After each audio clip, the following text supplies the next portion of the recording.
and I hope we meet you well. Believe it or not, the whole CSU, Chicago State University saga, is still out there, at least going by social media.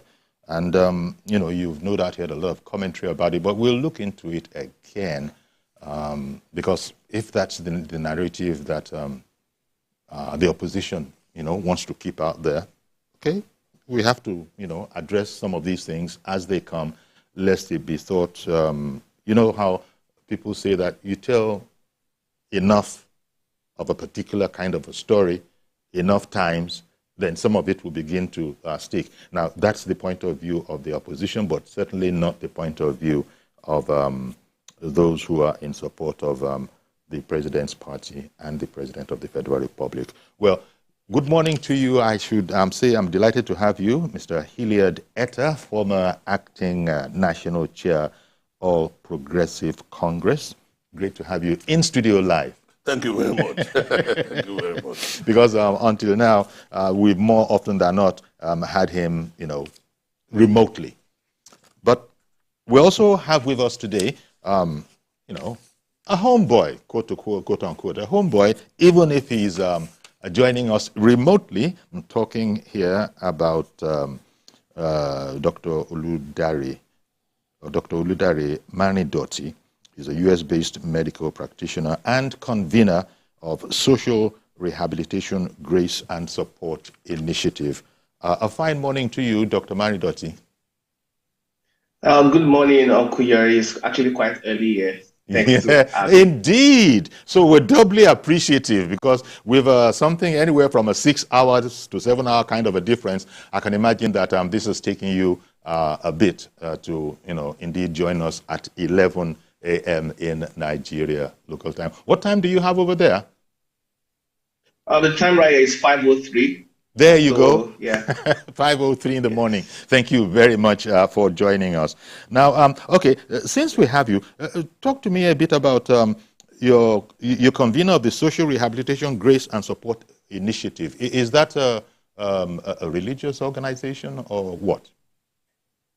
No, it's actually a social interventional organization. You see, because I'm from a generation where we are opportune to have lived and be a little bit intellectually aware before the social media. And we can also say we grew with the social media. And I thought that a lot of harm has been done to the average mind of people my age and people younger than me. So I'm trying to start something whereby I can actually intervene and change the way people see things. And hopefully that can lead to a better life, better understanding, and a better society. Indeed. So that's the reason why I started the group. Okay, thank you for, you know, clearing that up. Now, staying on the theme, as a relative youth and you being based in the U.S., much has been made about those who are pursuing this case and, well, spokesmen and lawyers for both sides. One of the comments that I have heard is that, well, perhaps lawyers from this side or spokespeople from this side don't quite understand how it works in America. As you know, we're speaking against the backdrop of the allegation, which is yet to be proved and must be proved, that the president, in submitting his documentation to INEC, had engaged in forgery. Now, I've heard one commentary that says the mistake might have emanated from people taking the template that they are used to here and certificates and the value placed on the, you know, diplomas and those papers, and that it's different. Did you want to comment on that whole area? Yes, Uncle Yori, I want to comment on that whole area, and thank you for, you know, starting it that way. First off, maybe because I'm a doctor, I like to give a general analysis of a problem. I think the problem with a lot of people in the opposition and many members of the media, sad to say, I think that problem is, you know, basic understanding of the use of English. You know, they mentioned forgery, whereas Caleb Westberg never mentioned anything called forgery. Now, here is the phrase that they tried to twist and use to confuse Nigerians. They said that the Auntie Angela, the lawyer for Atiku, asked if Chicago State University issued the INEC certificate to President Tinubu in 1979. 1979 is the year. That was the year. Not the INEC certificate. Not the INEC certificate, but yes, his own, you know, university certificate. Yes, that is so. So she described it as INET Oh, certificate in okay. that deposition. So we Okay. were talking about the university certificate just for reference purposes because he Okay. showed the guy a photocopy of a photocopy of a photocopy. So and the guy said, no, we don't issue this certificate in 1970. I mean in 1979 in that year because why? And if the guy had said yes, we would have to go and ask President Tinubu, we would have had to go and ask President Tinubu that, but you said you lost your certificate to General Abacha during your fight for the what's it called for our democracy. So how come you now have that 1979 certificate to give to INEC in 1999 that was not created until 1998? So the point that he was making was that they don't make that design of certificate in 1979. But if someone whose certificate had been destroyed in the 90s went to reorder a certificate, it will be the design of the 1990 certificate that will be placed there. And one of the documents, the exemplars that CSU released was CSU 06 that had the same design and the same logo and everything and signatories as the one that the president submitted to INEC. It is there in part of their in a part of their document. The name was was blacked out. So when they try to confuse people with these things, I think it's just because they don't understand English. And then when they also said that they asked Carl Westberg also that can you verify that this INEC certificate, quote unquote, was issued by Chicago State University.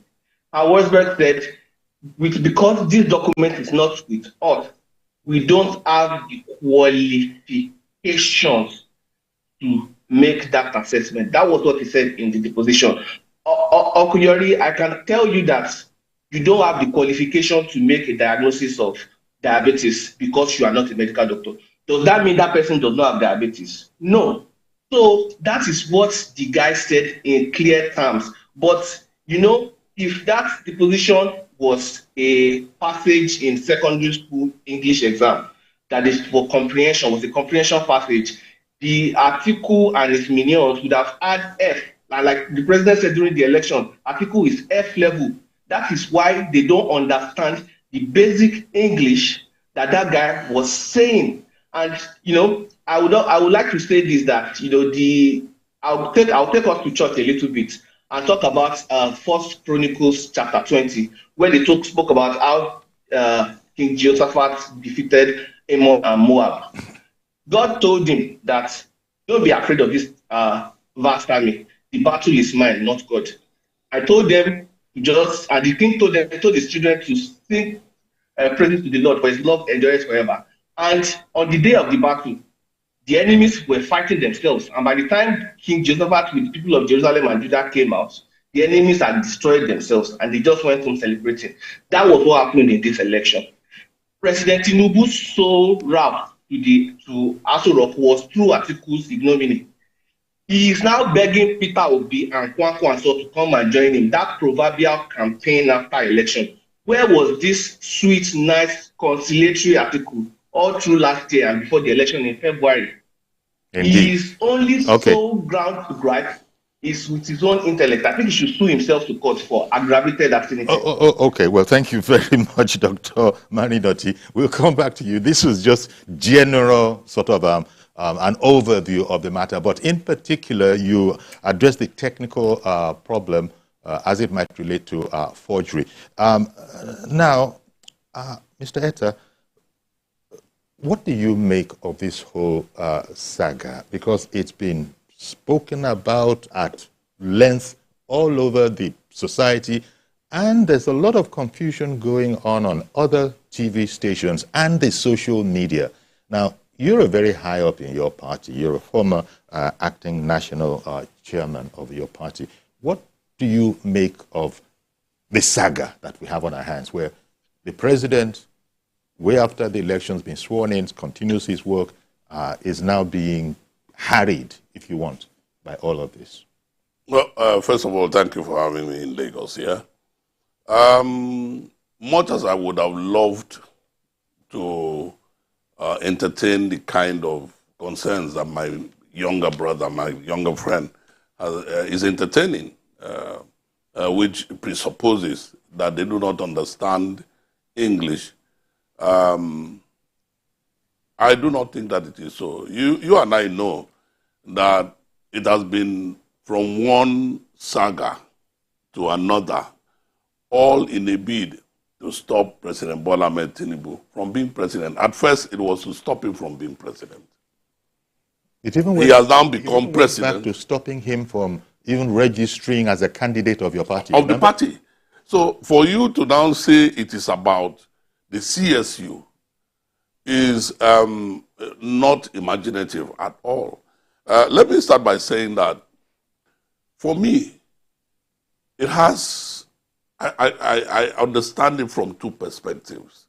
The first one is external, and the second one is internal. The first one is that the much anticipated African Renaissance has commenced indeed. If you look throughout the continent of Africa, you will see a resurgence of African nationalism, so to speak, if I can use that word,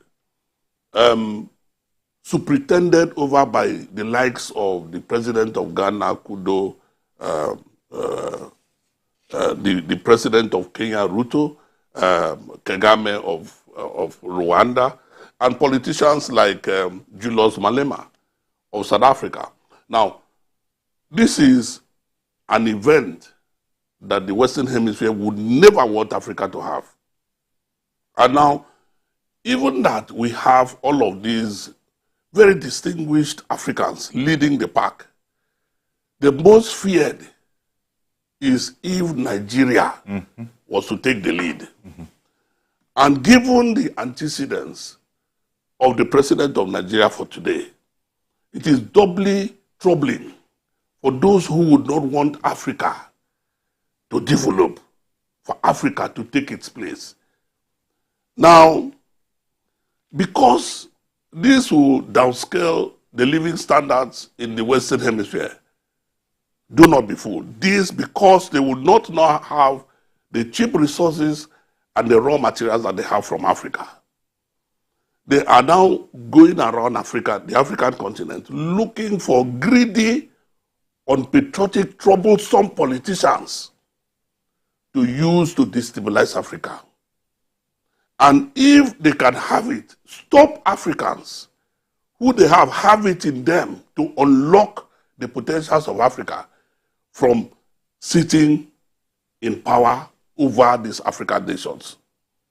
Now, for me, that is the first perspective. Okay. One of being used, yes, as it were. Yes. Even though they themselves might say that's a low blow. Yes. It is indeed in the interest of the West that this African Renaissance be diminished and extinguished at this point. All right. Okay. And the ascension to the presidency of Nigeria of the like of President Bola Ahmed Tinubu is quite troubling to them.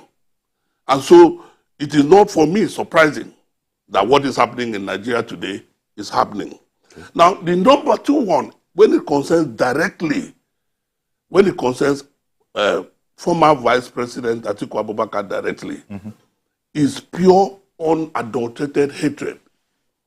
Now, remember that in 1999, Vice President Atiku was elected governor of Adamawa State, just like the president of the country today was elected governor of Lagos State. Now, with other progressives in the Southwest, the present president has led the charge for the development of the Southwest that has made the Southwest perhaps the fastest growing economic area of Africa today. Whereas former Vice President Atiku Abubakar, who had become the Vice President, with other individuals in the Northeast, have led the Northeast to becoming perhaps the most poverty-stricken, developmental challenged area of Nigeria. And Adamawa, in particular, a desolate land. And so, for a man who has bested him in all areas, all areas of concern, all areas of human endeavor, of course you can only have bile and hatred, because the sending Nigerians had thought that when he returns from his unproductive and illiterate expedition in America, that he would come and apologize to the president of Nigeria and apologize to the Nigerian people. What did he do? He convened an international conference where he only alluded to the fact that the certificate that was given to the president was forged after he earned it. Now, what is forgery? Forgery is supplying information or document with an intent to defraud. Now, how can somebody present his own certificate, what he earned, forge that again, and forge that? How can he forge what he earned? Well, no material benefit. What was the benefit? And no material detail was even changed. Nothing was even changed. Now, my brother, I don't know what you think about what we. Sorry, sir. I don't know what you think about what we have heard. That well, the attitude of the Americans to these diplomas that Nigerians and perhaps other Africans take so very seriously is not the same to them. They say they even farm that out. That what is sacrosanct is the transcript, but as anybody else so designated could produce a copy when you request it, and so the people that were speaking for CSU said that they really have no knowledge of that. That in fact they don't have those things. These are not. This is not our practice. If you read through the deposition of Mr. Carl Swansbank, you find that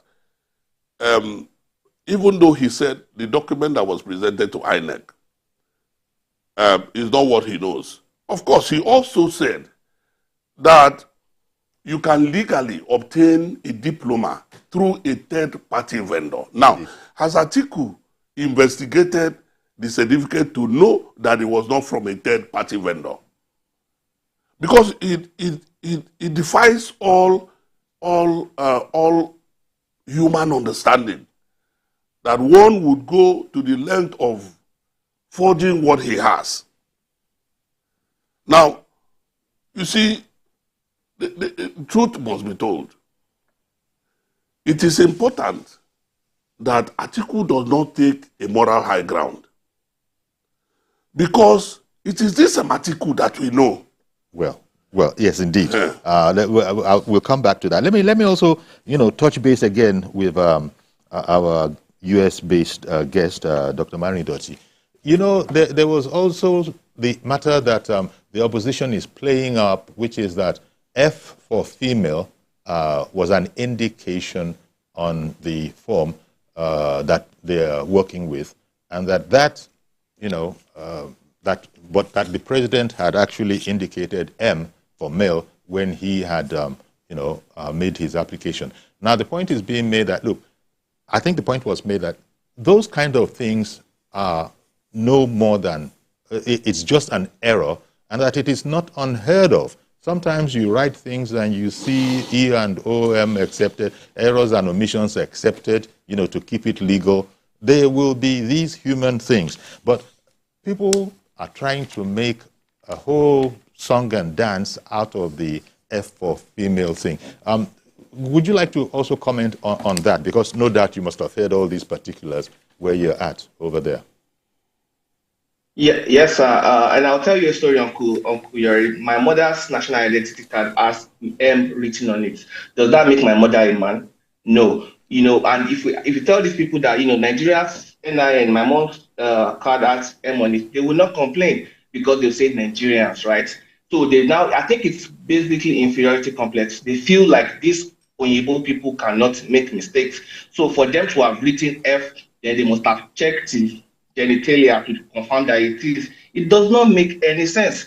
He writes, it was a clerical error, and the admission letter clearly stated that he is a man. They are looking at him.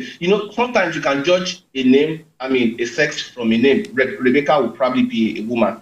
They don't understand any of the Nigerian names. And that was part of the point that was got. Especially as that name is a unisex name anyway. The president's first name is a unisex name. It's not as if it's a unisex name. It was a name like Fausat, for instance. A name like Fausat or Monsurat, for example, is clearly, it cannot be attributed to a male. To a male, and that is even for us Yoruba people. Even an Igbo person might not know, let alone an American person. I really don't believe that the West has an agenda against Nigeria, because I feel like if we look at it, if Nigeria can complete the Trans-Saharan pipeline and start selling gas to Europe, it will help them in curtailing Russia. So I think they probably have an interest for us to even do well. But let's go to the, like, one of the things that you also spoke about in terms of like the differences in the system.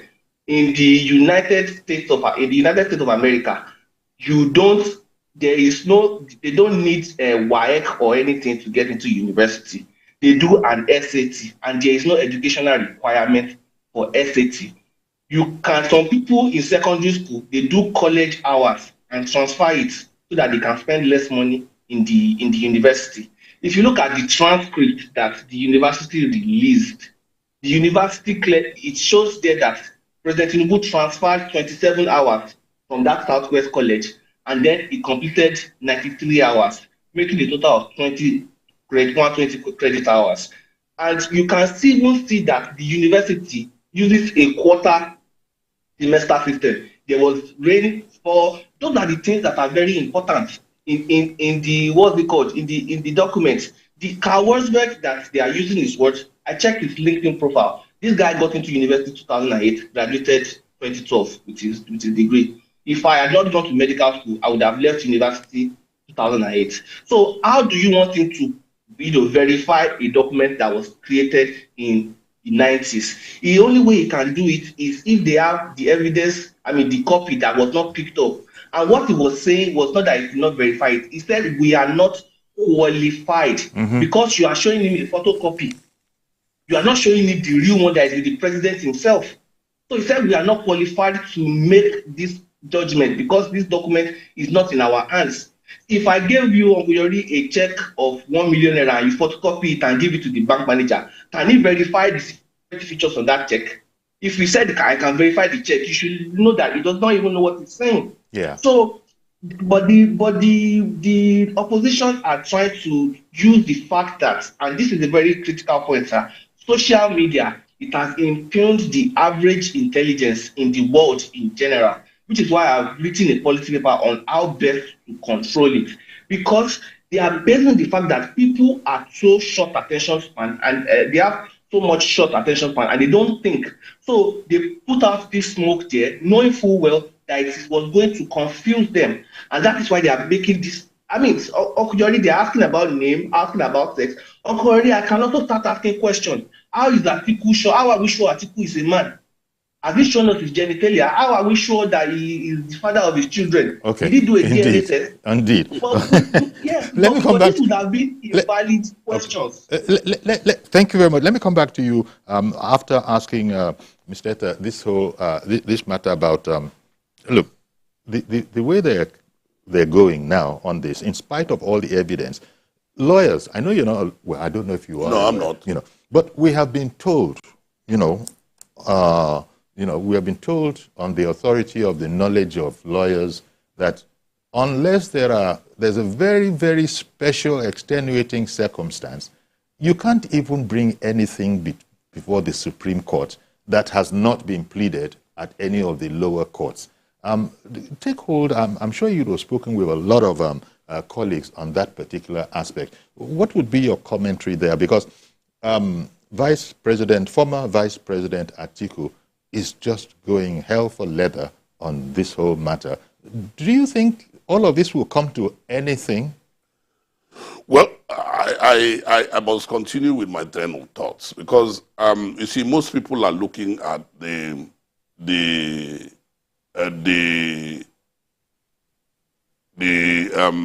worth of what Atiku is bringing. I am looking at the reason. Okay. The motive. The motive behind that which he is doing. The reason is not, the motive is not to win any case because there is no case. Atiku is not a lawyer just like I'm not. But Atiku has lawyers.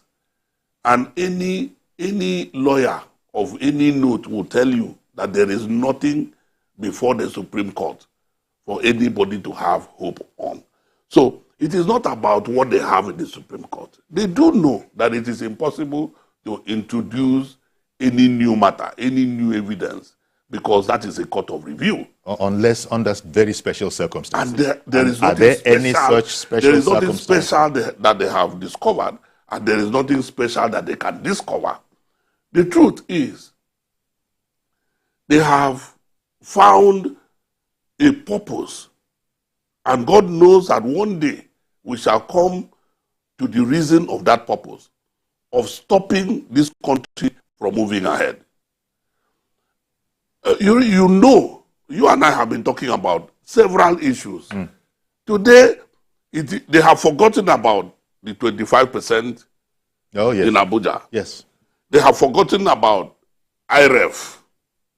They have forgotten about, there are so many things that they have forgotten about today. Today is CSU. I know that the moment the Supreme Court puts to bed all of this nonsense, they will raise another thing, another saga. Well, because they have not reconciled maybe not, because to the fact of a President Bola Ahmed Tinubu is in office. They have not reconciled themselves to office. They are yet to reconcile themselves to the fact that we have a President Bola Ahmed Tinubu. Well, maybe we don't have too much longer to wait, because I think I read somewhere that former Vice President Atiku Abubakar said that he would not let go of this matter until he loses at the Supreme Court. Well, we are here to see whether they will now reconcile themselves to the fact that they were roundly beaten by a man who has become the president of the country today. And they will reconcile themselves to the fact that the president of Nigeria today is Asiwaju Bola Ahmed Tinubu. You see, that is the problem. Because the problem is not whether they have submitted anything to... I have friends, even in their legal team, and one of them that I spoke to yesterday was saying, a lawyer has to eat now. That is the attitude of most of the lawyers that are in their team. There are people on the opposition side to them, which is, the ruling side, who have said that the only people they blame here are their legal counsel. That if the legal counsel is edging them on that, it is doable.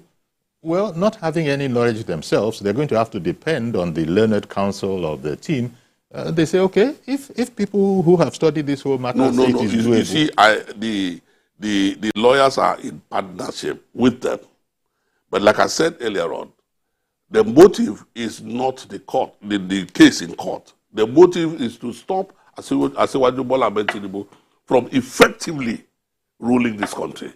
Now, look, I was... By being as distracting as they are. When it was internal, because like I told you in one of those programs, I said, the people who would rather not have a President Bola Ahmed Tinubu were not only in our party.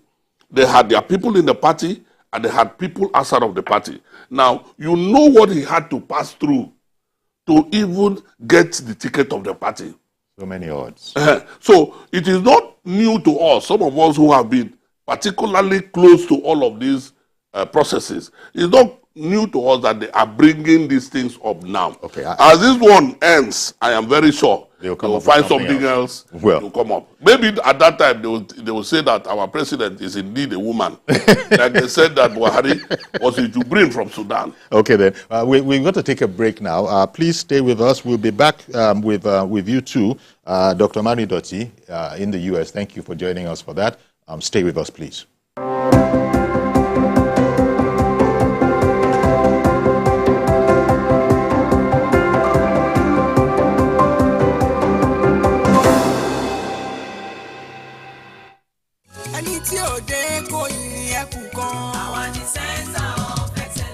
Lagos is the most visited state in Africa, as the 5th largest economy on the continent. Covering the state and its government is no mean feat, it's a busy beat.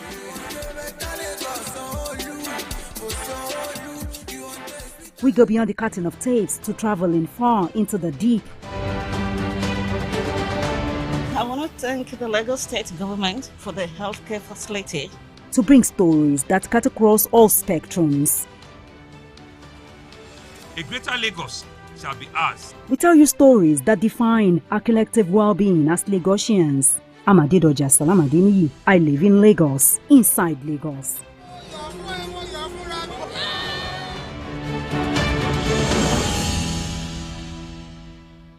This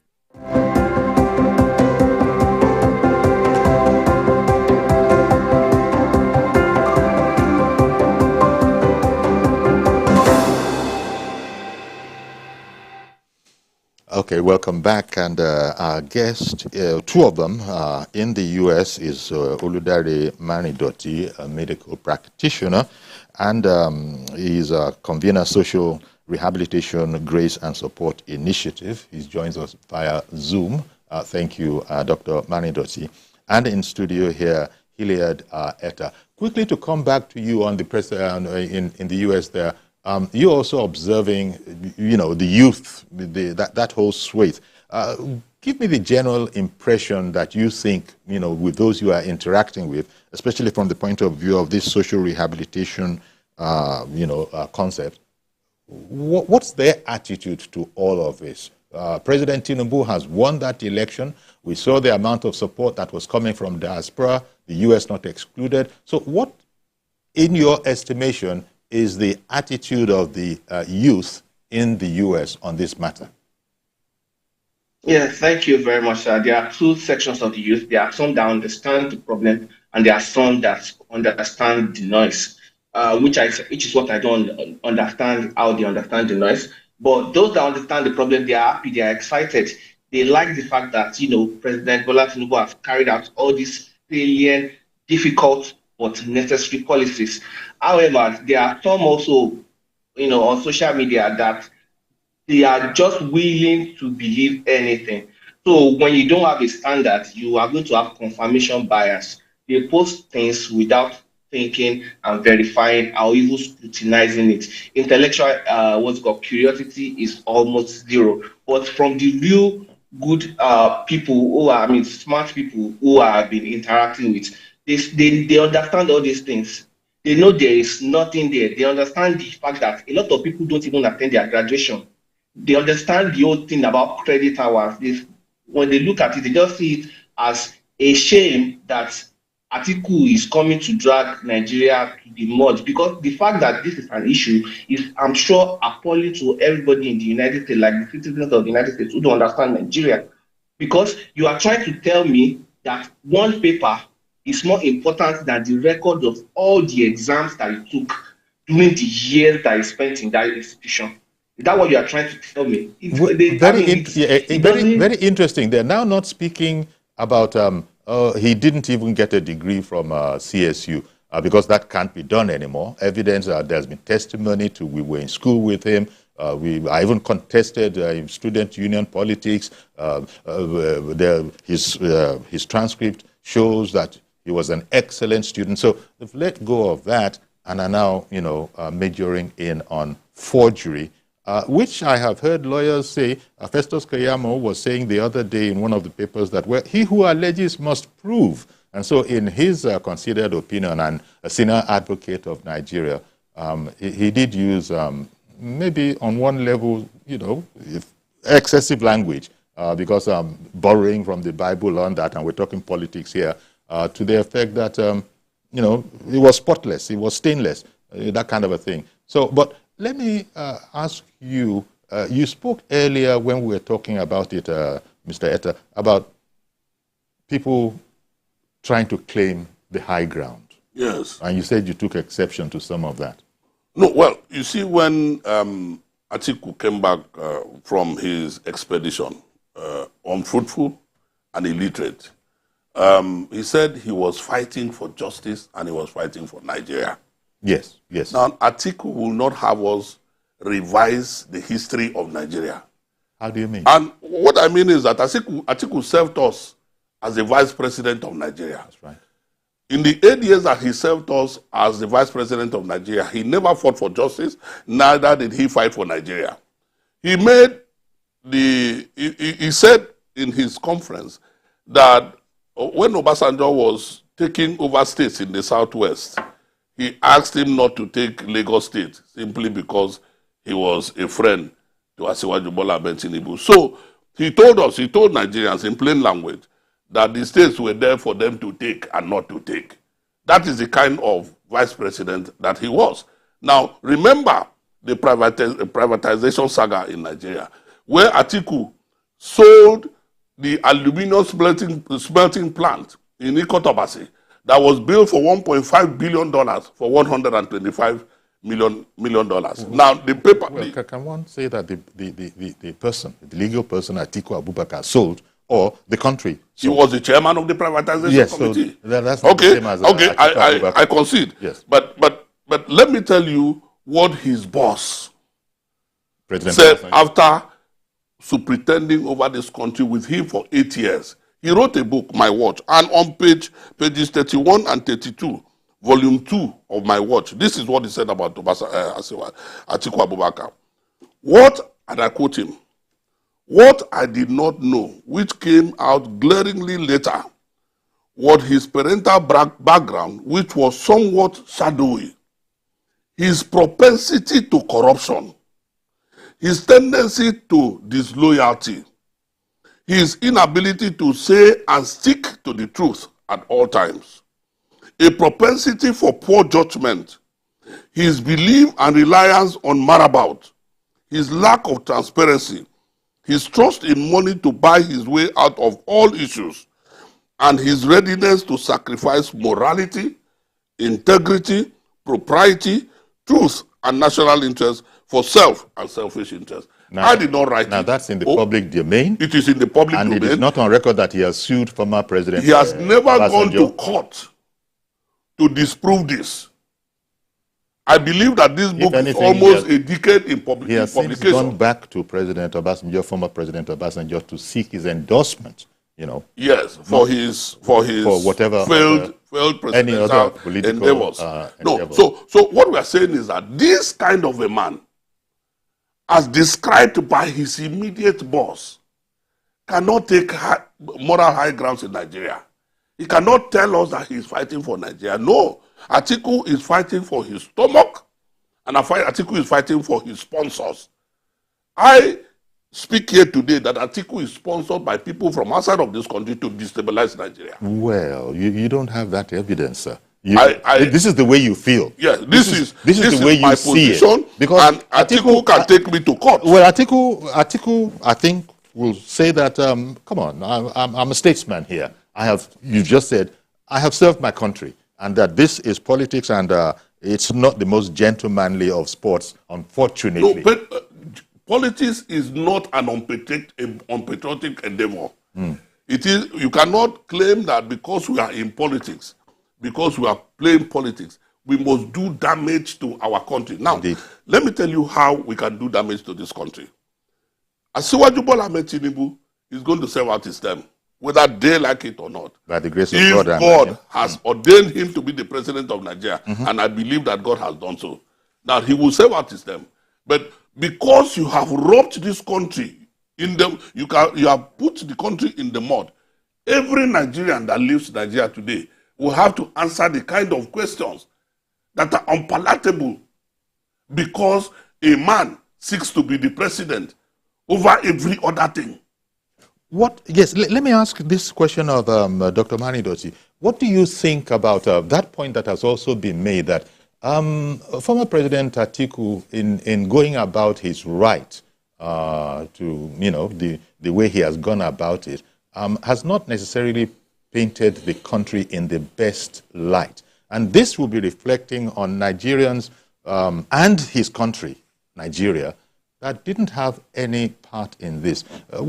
Yes, there will be political opponents in the political season. People say horrible, terrible things. But at the end of the day, do you think there's a segment of the diaspora in your neck of the woods that are saying that all of this is overkill and it is not helping us? So how patriotic can one be if one is willing to go to this extent for a domestic political dispute back home? Thanks, Okiori. Wasili Abubakar, Atiku Abubakar, is known to be unpatriotic, and this is on record.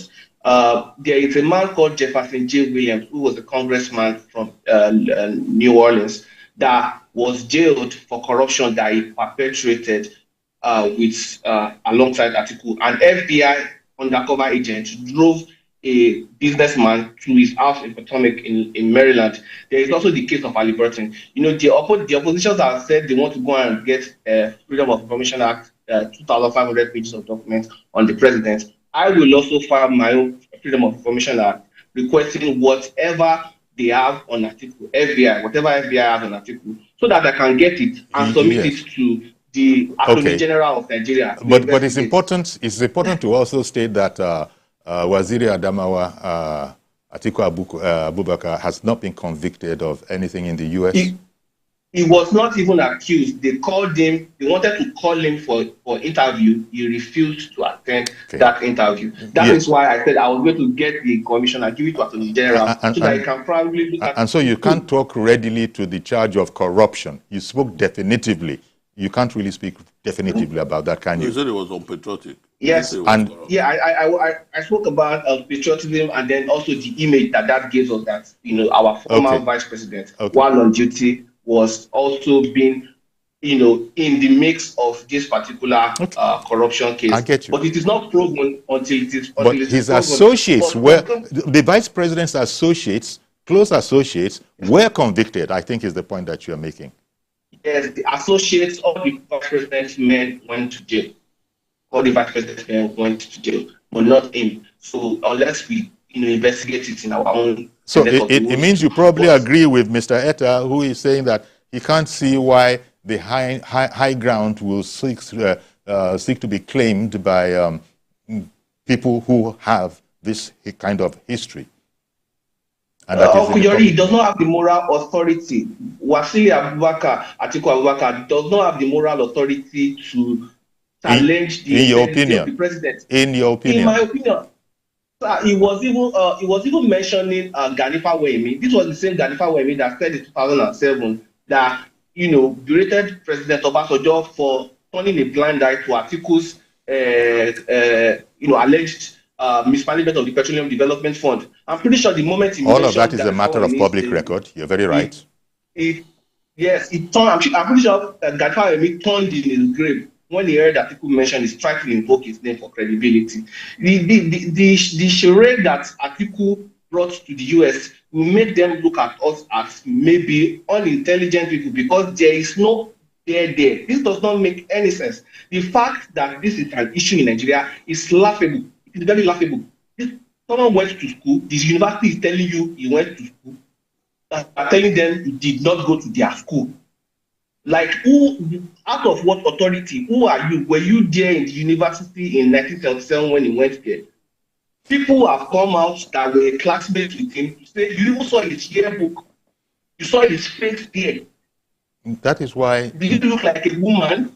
Okay, that is why the president's lawyers and many APC supporters are just saying the whole Atiku Abubakar saga in this regard as laughable is one of the words that have been used. That what is this? I think you thought that personal hatred cannot be discountenanced. Yes. Also, yes. Because to ordinary people, it just doesn't bear any reason. Yeah.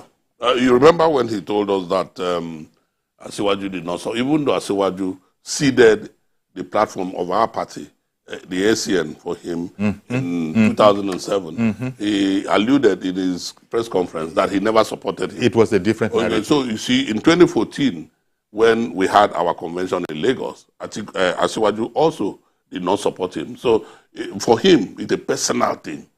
You get, it's a personal thing, and I sympathize with him. But the truth of the matter is that all of this is distracting the president. You know, a lot of people will say, oh, come on, the president is going to... It is distracting. It can because be we are very supposed distracting. to be talking about reforming our police force, reforming the educational system, reforming... All of which are works in progress. Oh, of course. Because he has started. He has started all of this. And yet you have all of this. And then you're introducing all of this into the narrative. Yes. Everywhere you go to is whether the CSU spoke the truth or whether Atiku is the one. Atiku, if you put Atiku, 100 articles, and you put Mr. Carl Welbeck on the matter of the CSU, I will take the registrar of the school. You see, but you see, because of social media, and I have said this over and over again, except the social media is regulated, just like the media that you belong to, the mainstream media, is regulated. The next generation will come out indeed poorly educated. Indeed. Poorly educated, because most of our youngsters today resort to the social media for information. That's where they get their news from. That is where they get, unfortunately, this is where they get their information from. And it is replete with falsehood and downright lies. People are actually just swallowing it as the truth. Because every time you call for the regulation of the social media, they talk about, you are attempting to curtail freedom of speech. Exactly. There is a difference between freedom of speech and the regulation of the media. Because there is no freedom that is total. Yes, Doctor. If I can step in, social media regulation is been something that I have been so much invested in for a very long time. Okay. And this is the way I feel it is best to control it. You see, we should not control what people put on there. There's freedom of speech, but there's no freedom of reach. So the way to control social media is to make it a subscription service. Let social media usage be an economic decision. So that, and then you now bring accountability into it. Because, Uncle Yori, if I insult you in person, you can sue me. So if I insult you on social media, it should be easy. Indeed, it should be easy to get justice. But it isn't. Yes, it should be easy, but it isn't, so that unfortunately. You can bring, yes, the government needs to step in there, make it a subscription service. It is very important. Because what social media does is it uses its algorithm to target us. So it will elevate the loud and stupid voices, while the small, circumspect ones are kept underground. Well, when errors, need to make it a subscription service. Yes, when errors are put out on social media as truth, I mean, you will see it all the time. All that it takes is for people to verify. It's so easy to verify stuff that you have on social media, but unfortunately, the most improbable stories are out there, and the authority that people will provide for the lies that they're spewing about is that I saw it on the internet. But there are also reputable organizations on the internet. The youths will not cross-check the rubbish that comes to them. It's very human, perhaps. We just like the salacious. Now check the fact that somebody was born with three legs in a Lasamaja. That arrived in your inbox. Check it out, please. See if any other social. We like to quote statistics from China. Yes, but we will not. Nobody will accept to do what China has done to the social media. As you know, a number of them are banned in China. Oh, yes. China. You see, even the TikTok that is Chinese, there are certain things that you cannot publish on the TikTok in China. Yes. They say the TikTok in China is different from the other TikTok. So you see, we are a developing country. We need for us to revive our culture, revive our development. We need to curtail some of the things. Because it is alleged that the youth of today has a very limited expansion, what is it now, concentration span, that if you can't hit him in 15 seconds, you've lost him. And so, that's an allegation. When we were growing up, that's an allegation. When we were growing up, we grew up as human beings. We could have been like them. But we went through a different process. Indeed. That expanded our concentration, And standards were different. Yes, and today we can concentrate far better and far longer. It does not mean that our youth cannot do so too. Well, let me quickly take this call from Alaku call. Mr. Ladimeji, good morning, sir. Good morning, Mr. Yori. How's everything? Please go ahead. Yes, thank you very much for calling in. Go ahead, please. All I want to say is that, you see, the rubbish Atiku Abubakar is doing up and down here is like trying to put another thing on Nigerians abroad, because all this going up and down, looking for what we don't lost, I don't see anything there. Instead of him to accept defeat honorably and go back to his Dubai to go and relax there. Well, okay. First of all, you said the rubbish. I would rather say his efforts, but sorry, you are not me, I'm not you. But I understand you when you say what you say, because a lot of people might feel that. However, we have to be a bit circumspect in what we say. He clearly believes in what he's doing.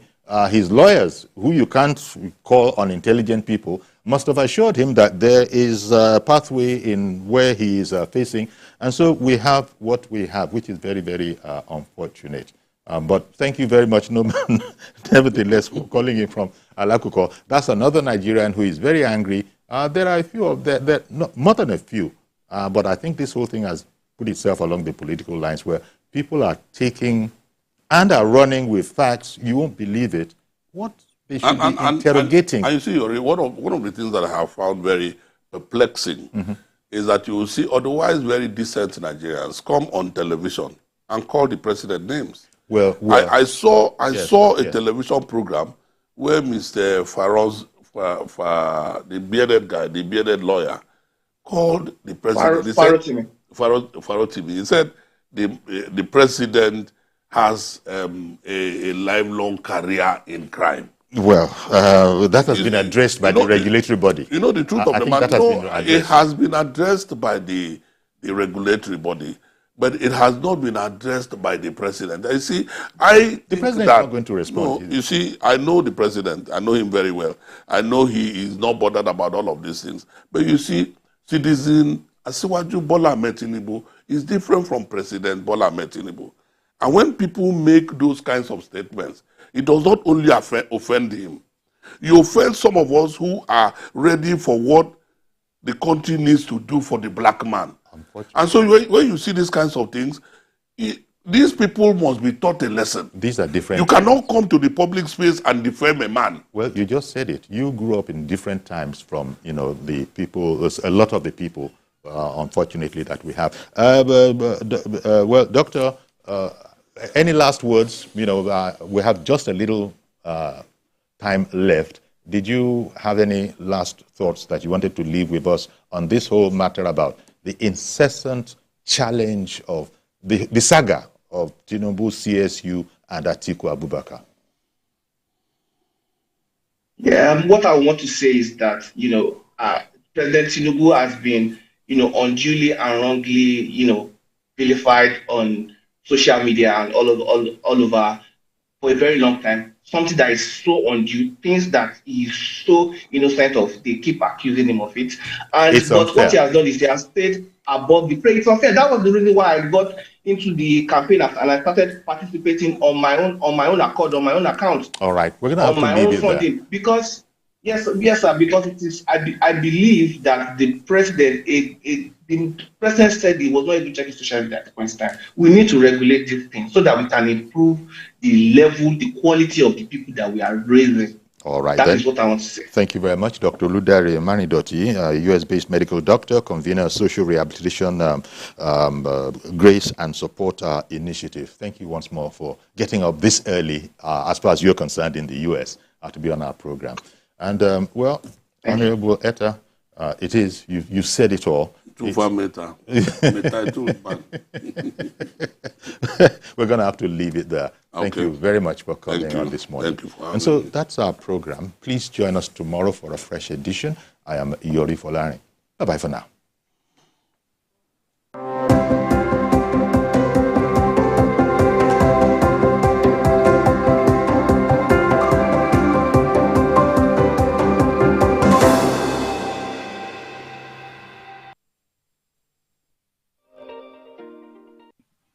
It's primarily about funding education, investment in education. That's the key. It's important to put technology in every classroom, not just every school, but you need to put technology in every classroom and in the hands of every student. That's why it's important to make sure every teacher has a tablet, a technology device to impact the learning processes. The following is a paid presentation by ShopX TV. Do you struggle with having an active and healthy lifestyle due to your busy schedule? Do you find it difficult to make it to the gym? You want to improve your overall health, but don't know where and how to start? Medical experts agree that walking, running, and jogging are amongst the best ways to stay fit and enjoy